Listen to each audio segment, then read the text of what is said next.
Assalamualaikum warahmatullahi wabarakatuh. Waalaikumsalam warahmatullahi wabarakatuh. Selamat siang anak-anak semua. Siang, Bu. Gimana nih kabar kalian hari ini? Luar biasa. Allahu Akbar. Oke. Sebelum kita memulai pembelajaran hari ini, alangkah baiknya kita berdoa terlebih dahulu. Berdoa menurut agama dan kepercayaan masing-masing. Mulai. Berdoa dicukupkan. Oke, hari ini kita akan belajar materi tentang penilaian kredit. Nah, setelah mempelajari pembelajaran hari ini, materi hari ini diharapkan kalian peserta didik dapat memahami pengertian dari analisis kredit, proses-proses analisis kredit, fungsi-fungsi dari analisis kredit, dan aspek-aspek yang ada di penilaian kredit. Nah, di pertemuan sebelumnya kita udah belajar materi tentang kredit ya. Ada yang masih ingat gak kredit itu apa? Pinjaman, Bu. Betul. Angsuran, Bu. Betul.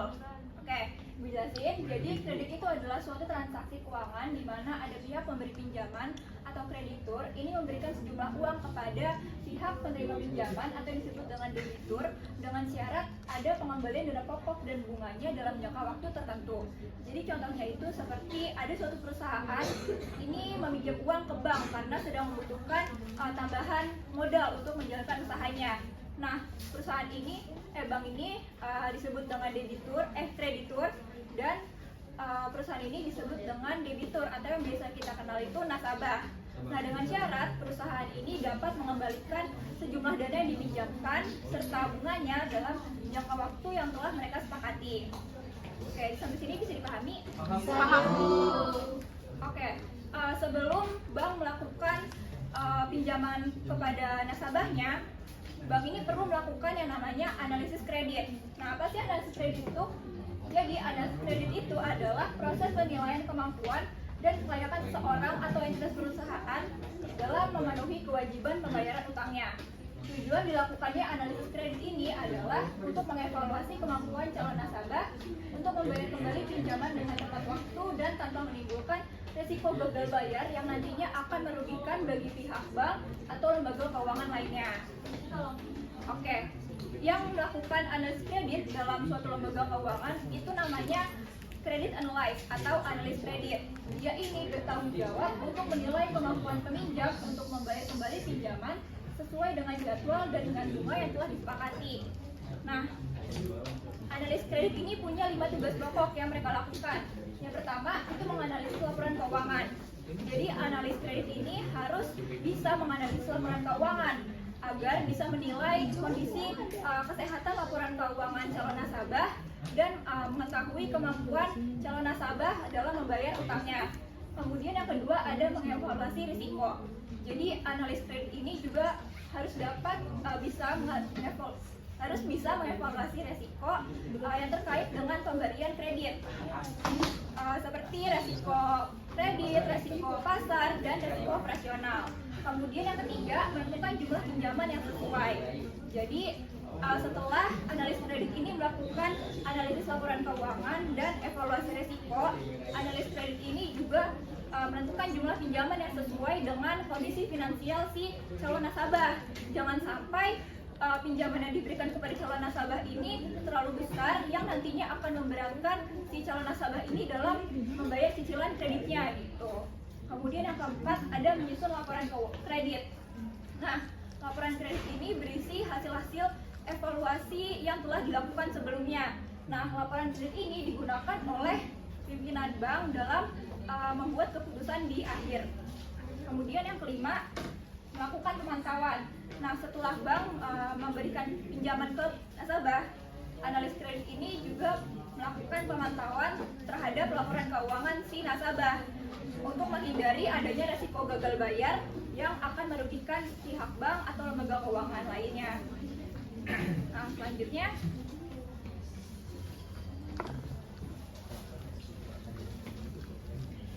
ada proses analisis kredit. Nah, dalam proses analisis kredit ini ada 5 prinsip yang perlu diperhatikan. 5 prinsip ini dikenal dengan prinsip 5C. Nah, yang pertama itu prinsip karakter. Karakter ini untuk mengetahui bagaimana sifat si calon nasabah. apakah si calon nasabah ini orangnya adalah orang yang jujur, orang yang dapat dipercaya, orang yang bertanggung jawab untuk mengembalikan kewajibannya gitu. Kemudian yang kedua ada capacity atau kapasitas. Kapasitas ini adalah kemampuan peminjam untuk menghasilkan laba dari usahanya yang nantinya digunakan untuk membayar pinjaman kreditnya. Tujuannya itu adalah untuk memastikan bahwa peminjam mampu membayar cicilan secara rutin tanpa mengganggu kebutuhan hidupnya. Nah, kapasitas ini bisa dilihat dari pendapatan rutin si calon nasabah, dari slip gaji, dari laporan arus kas juga bisa. Kemudian yang ketiga itu ada kapital atau modal. Nah, modal itu kan jumlah dana pribadi yang dimiliki oleh si calon nasabah. Nah, semakin besar modal yang ditanamkan ke perusahaan atau usahanya, analisis yang didapatkan adalah bahwa calon peminjam ini serius dalam menjalankan usahanya dan bisa melunaskan kewajiban utangnya. Kemudian prinsip yang keempat itu ada kolateral atau jaminan. Jadi jaminan itu adalah aset yang bisa disita jika peminjam nantinya tidak bisa melunasi utangnya. Nah, tujuannya itu adalah sebagai perlindungan bagi pihak pemberi kredit seperti bank atau lembaga keuangan lainnya agar tetap bisa meminimalkan kerugian ketika terjadinya gagal bayar. Nah, di sini ada yang bisa nyebutin aset-aset yang bisa diberikan jaminan oleh pihak bank. Betul. Oke ya. Teman-teman saja.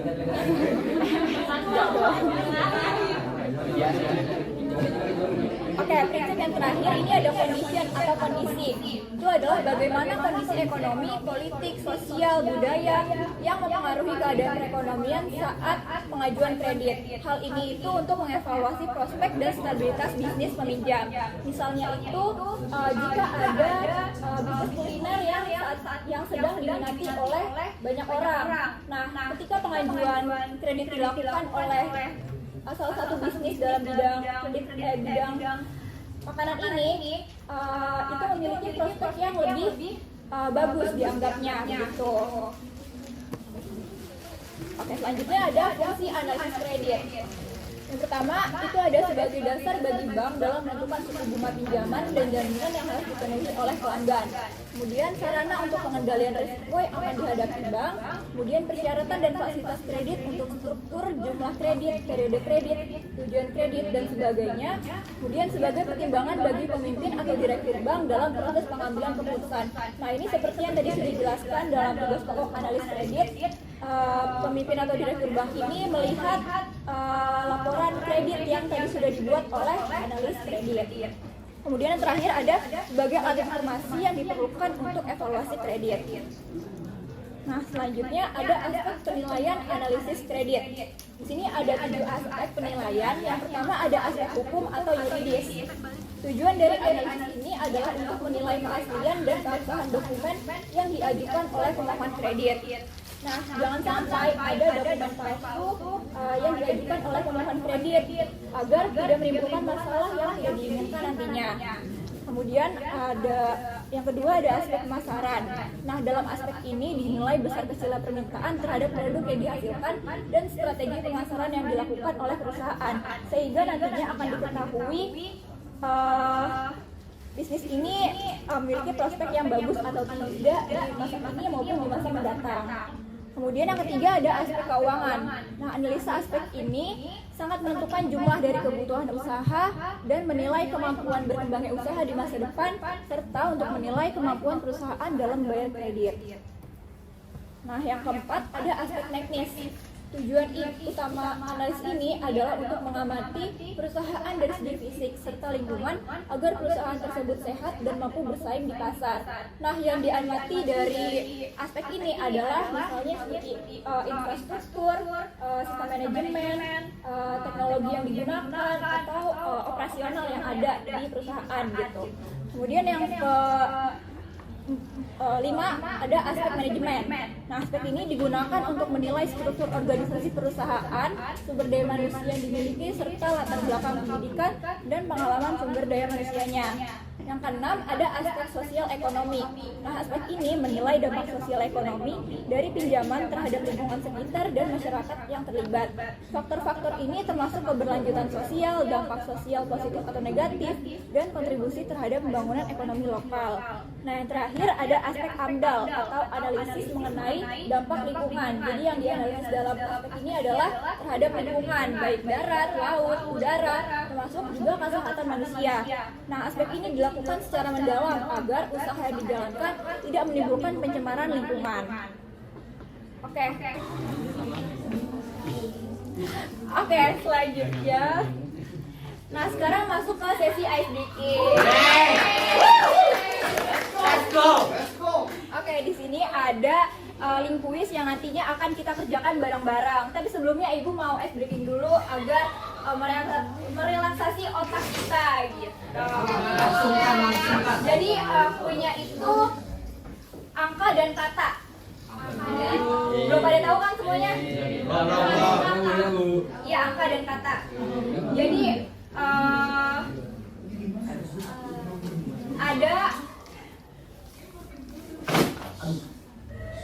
ada apel itu 14, mangga itu 16, kelengkeng itu ada berapa? 19.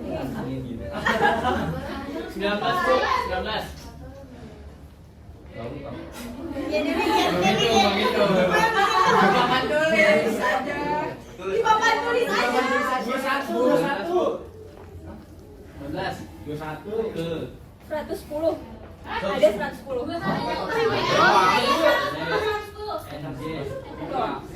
Oke, ganti ya. Kan ada pempek itu 16, soto itu 14, bubur ayam. Mulai nggak ada Bu. Saya 200-nya 200. Ngapain 200? 219.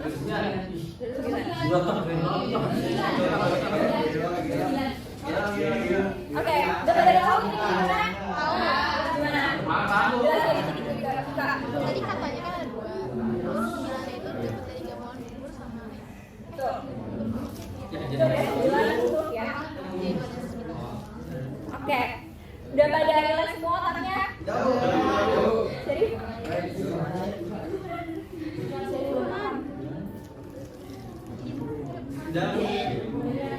Oke, kita masuk ke sesi kuis ya.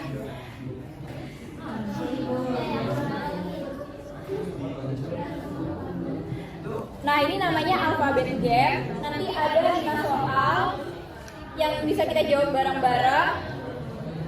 Nah, jawabannya itu udah ada clue-nya. Nah, soal yang pertama, profesi yang bertanggung jawab untuk menganalisis kemampuan kredit peminjam untuk menentukan potensi resiko gagal bayar. Apa? Dimulai dengan huruf C jawabannya. Gimana tulisannya?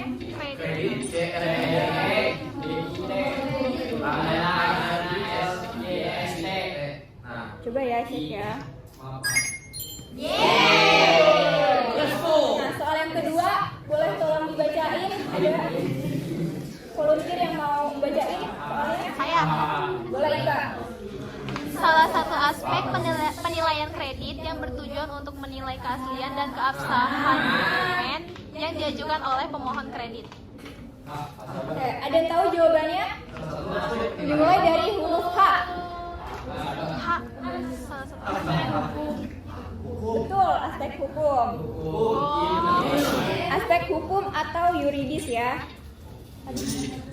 Hukum atau yuridis. Soal yang ketiga, itu ada proses penilaian kemampuan dan pelayanan seseorang atau entitas perusahaan dalam memenuhi kewajibannya. Ini dimulai dengan huruf A.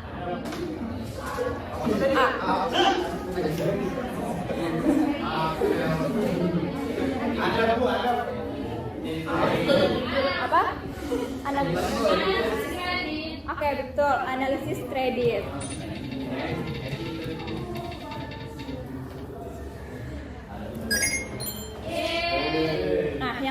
keempat itu salah satu prinsip yang digunakan dalam proses analisis kredit untuk mengetahui apakah calon peminjam bisa dipercaya dan bertanggung jawab atas kewajibannya. Betul, Anda. Kok betul? Karakter. Oke, soal yang terakhir. Aset yang bisa disita jika peminjam tidak bisa membayar utangnya. Jaminan. Iya, jaminan. Ya. Kalau nggak jagung bu. IPA.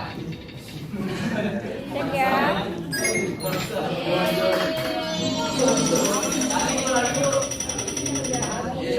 Lagi mau lagi. Oke, ini skornya sudah 100. Jadi artinya kalian sudah bisa paham sama materi yang ibu bawakan?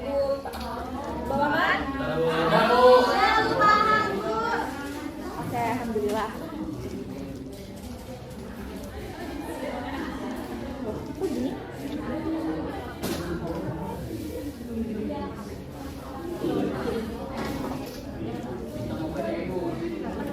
Oke, selanjutnya ada kesimpulan dari pembelajaran yang telah kita lakukan hari ini. Ada yang mau bacain? Boleh, Habil. Kesimpulannya, analisis kredit adalah proses evaluasi kemampuan calon nasabah dalam memenuhi kewajiban utangnya. Yang melakukan analisis kredit adalah analisis kredit. Prinsip yang perlu diperhatikan dalam proses analisis kredit dikenal dengan 5C, yaitu karakter, kapasiti, kapital, kolateral, dan condition. Aspek penilaian analisis kredit terdiri dari aspek hukum atau yuridis, pemasaran, keuangan, teknis, manajemen, sosial ekonomi, dan AMDAL. Oke, terima kasih Habil udah baca. Udah bacain ya. Nah, karena sudah dipahami semua oleh kalian, maka ibu akhiri pertemuan di hari ini. Terima kasih atas perhatiannya. Terima kasih atas perhatiannya. Mohon maaf jika ibu ada kesalahan kata. Terima kasih. Wassalamualaikum warahmatullahi wabarakatuh.